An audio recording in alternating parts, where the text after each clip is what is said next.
बचपन में आपने साबुन के बुलबुले उड़ाए थे? साबुन के बुलबुले?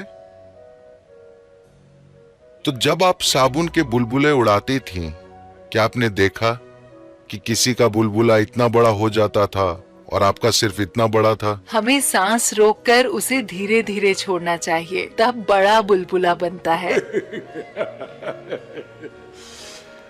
हर किसी के फेफड़ों में हवा थी, मगर किसी का बुलबुला बड़ा था और किसी का छोटा।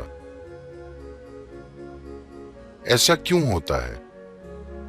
देखिए, जब बात आती है शरीर की, तो ये मेरा शरीर है, वो आपका शरीर है, ये बिल्कुल साफ है, इसमें कोई उलझन नहीं है ना? ये मेरा शरीर है, वो आपका शरीर है, ये मेरा दिमाग है, वो आपका दिमाग है। मगर जब बात जीवन की आती है, तो मेरा जीवन और आपका जीवन जैसी कोई चीज नहीं होती। ये एक जीता जागता ब्रह्मांड है। आप अपने सिस्टम में कितना जीवन पकड़ पाते हैं, इसी से आपके जीवन का आकार और विस्तार तय होता है। किसी को बड़ा बुलबुला मिला, किसी और को छोटा बुलबुला, पुप, वो फूट गया। आप पहचान नहीं सकते कि मेरी हवा कहां है और आपकी हवा कहां है ना? तो इसी तरह जब बात जीवन की आती है, तो मेरा जीवन और आपका जीवन जैसी कोई चीज नहीं होती। मेरा शरीर और आपका शरीर, मेरा दिमाग और आपका दिमाग स्पष्ट होते हैं, मगर मेरा जीवन और आपका जीवन नहीं। यहाँ जीवन है, प्रचुर मात्रा में है। ये एक जीता जागता ब्रह्मांड है। आप अपने भीतर कितना जीवन पकड़ पाते हैं, ये आपके जीवन का विस्तार और फैलाव तय करेगा। एक व्यक्ति जो काम 100 सालों में करता है, कोई सिर्फ 10 साल में कर लेता है, सिर्फ जीवन की तीव्रता के कारण।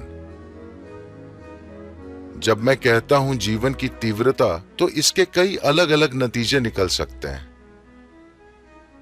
देखिए, ऐसे समय रहे, उदाहरण के लिए कुछ खास कारोबार तेजी से बढ़े हैं। मान लीजिए कुछ व्यवसाय, जैसे अमेरिका में लोगों पर इसकी धुन सवार है। 3 साल के अंदर किसी ने लाखों डॉलर का बिजनेस खड़ा कर लिया। जैसे माइक्रोसॉफ्ट ने विकास किया, या फेसबुक ने विकास किया, या किसी और ने विकास किया। ये मुख्य रूप से तकनीकी विकास के कारण हुआ है। कोई उस तकनीक का लाभ उठा लेता है। किसी और समय में ऐसा नहीं होता, तो वो अलग बात है। लेकिन अगर आप कोई ऐसी चीज बनाना चाहते हैं जो बहुत बड़ी है, बहुत महत्वपूर्ण है, बड़ा या छोटा ये मुद्दा नहीं है, महत्वपूर्ण है, तो आपको जीवन की तीव्रता चाहिए। एक चीज है कि आपने कितना सारा जीवन पकड़ा है। ऐसे मैंने पहले भी कहा कि योग व्यक्तिगत अस्तित्व की सीमाओं को मिटा देता है। मतलब एक तरह से आप ब्रह्मांड को अपने अंदर घुसने दे रहे हैं। जब ब्रह्मांड आपके खिलाफ नहीं होता, बल्कि आपके अंदर घुसता है या आपका एक हिस्सा होता है, तो आपके पास भरपूर मात्रा में जीवन होता है। जब आपके पास भरपूर जीवन होता है, तो आप साझा करने में संकोच नहीं करेंगे। जब आप बड़े रूप में साझा करते हैं अपने जीवन को बाकी लोगों के साथ,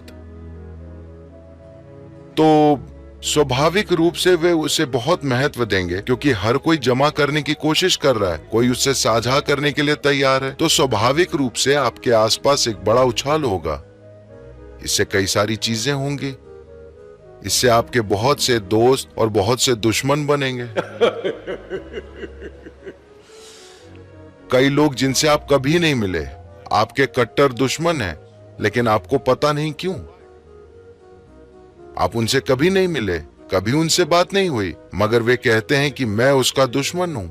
मुझे नहीं पता क्यों, मगर दुनिया में यह चलता रहता है। तो जब हम बात करते हैं कि कैसे इतने कम समय में इतना कुछ किया जा सकता है, ये कोई कम समय नहीं है। ये 37 सालों की लगातार मेहनत का नतीजा है। हफ्ते के 7 दिन, हर दिन 20 घंटे, करीब 25 साल। 25 साल से भी ज्यादा। मैं औसतन दिन में सिर्फ 2.5 घंटे सोया हूं। नींद से महरूम नहीं, बस मैंने अपने जीवन ऊर्जाओं को इतना तीव्र रखा कि नींद कोई समस्या ही नहीं थी। कई बार मैं 3 दिन 4 दिन तक नहीं सोया, लगातार काम किया है। ऐसा नहीं कि आपने कोई दवा खा ली है और सो नहीं रहे हैं, बस उद्देश्य की तीव्रता और आप जो कर रहे हैं उसके प्रति प्रतिबद्धता के कारण। आज मैं गर्व से कह सकता हूं कि मैंने अपने आसपास हजारों लोग तैयार किए हैं। वे सब इसी तरह पागल हो गए हैं। वे सब इसी तरह काम करने लगे हैं। ज्यादातर लोग आप नहीं जानते कि वो कब सोएंगे, कब जागेंगे, हर समय चालू चालू चालू, हफ्ते के 7 दिन। कोई छुट्टी नहीं, कोई अवकाश नहीं, मगर हर कोई आनंदित है। अगर आप योग केंद्र आकर देखें, आपको सबसे आनंदित चेहरे दिखेंगे, मगर वे कभी छुट्टी पर नहीं गए। उनके पास कोई भी चीज नहीं है, उनकी जेब में पैसे नहीं है, मगर वे आनंद में हैं, क्योंकि वे जीवन के नशे में हैं। सचमुच। Well, it's like this. ये कुछ ऐसा है, क्या आपने कभी ध्यान दिया है कि किसी खास दिन अगर आप बहुत अधिक खुश हैं और आनंद में हैं, तो आप हर काम करने के लिए तैयार होते हैं, कोई समस्या नहीं है ना? कितना भी काम। लेकिन थोड़ी सी निराशा और आपके कदम घिसटने लगेंगे।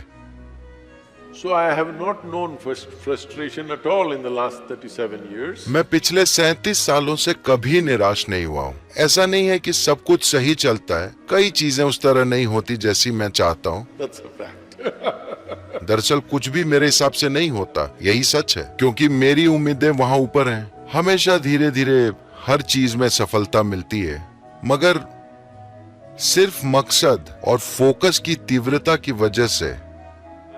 जब हमारे शुरू किए गए कुछ आंदोलनों में लाखों की तादाद में लोग जुटे, तो किसी ने मुझसे कहा, देश के एक बहुत प्रमुख व्यक्ति ने, सदगुरु, इस तरह की भीड़ सिर्फ महात्मा गांधी के सामने जुटती थी। Mahatma Gandhi came. मैंने कहा, नहीं, आप तुलना मत कीजिए, क्योंकि महात्मा गांधी के पास एक बहुत बड़ा फायदा था। उनके सामने एक दुश्मन था, लड़ने के लिए कोई था। जब दुश्मन मौजूद हो तो आप आसानी से भीड़ जमा कर सकते हैं। अब मेरा मकसद यह है कि मैं लगातार लोगों को याद दिलाता रहता हूं कि आपके जीवन में एक ही दुश्मन है, वो है आप। अगर आप इस शख्स को ठीक कर दें तो सब कुछ ठीक हो जाएगा, हाँ या ना? आपके पास सिर्फ एक दुश्मन है, वो है आप खुद। अगर आप इस व्यक्ति को ठीक कर दें तो जीवन बहुत बढ़िया है। तो जब कोई बाहरी दुश्मन नहीं होता तो लोगों को एक मकसद की ओर ले जाना बहुत मुश्किल होता है। मगर लोग सिर्फ भारत ही नहीं बल्कि पूरी दुनिया में बहुत बढ़िया तरीके से आगे बढ़े हैं। कई देशों के लोग काफी दबाव डाल रहे हैं, सदगुरु आपने भारत में काफी कुछ कर लिया है, आपको यहां कर रहना चाहिए, यहां रुकिए, ये कीजिए, वो कीजिए। मैं आपको ये इसलिए बता रहा हूं क्योंकि आप लोग जवान हैं। अगर आप में से हर एक में ऊर्जा और गतिविधि का जोश भर जाए तो ये देश, जो युवाओं का देश है, तेजी से विकास करेगा और एक अनोखा चमत्कार बन जाएगा, क्योंकि यहां युवाओं की संख्या सबसे अधिक है। आपके पास जरूरी तीव्रता और संतुलन का होना महत्वपूर्ण है। It's important. Intensity without balance will make you go crazy. क्योंकि संतुलन के बिना तीव्रता आपको पागल बना देगी। अगर आपके पास तीव्रता और संतुलन है तो हम इस देश को एक चमत्कार बना सकते हैं। इस देश में हमें जो समस्याएं दिख रही हैं, वे सब ज्यादा नहीं, सिर्फ 10 सालों में गायब हो जाएंगी।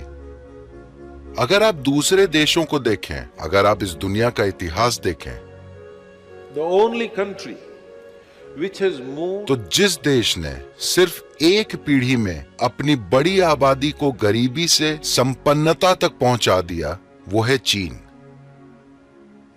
मगर उन्होंने काफी जोर जबरदस्ती और पीड़ा के साथ ऐसा किया, काफी पीड़ा पहुंचाते हुए लाखों मर गए। इतनी पीड़ा, इतनी ताकत का इस्तेमाल। मगर आज भारत एक देश के रूप में ऐसी देहरी पर है जहां अगर हम सब लोकतांत्रिक प्रक्रिया से अगले 5-10 सालों में सही चीजें करें तो एक लोकतांत्रिक प्रक्रिया के जरिए किसी बंदूक के बिना या खून बहाए बिना हम 1 अरब लोगों को एक जीवन स्तर से दूसरे तक ले जा सकते हैं। मानवता के इतिहास में इस तरह की चीज कभी नहीं हुई। अभी भारत उस सिरे पर बैठा है जहां अगर हम अगले 5-10 सालों में सही चीजें करें तो आप इस देश को रूपांतरित होते देख सकते हैं।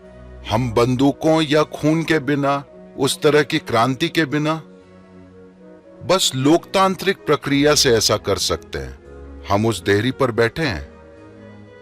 बस हमें देहरी पर अधिक लंबे समय तक नहीं बैठना चाहिए। हमें अगला कदम उठाना चाहिए और अगला कदम। लोगों की एक पीढ़ी के रूप में ये हमारे हाथ में है, हमें वो करना We होगा। need to do that.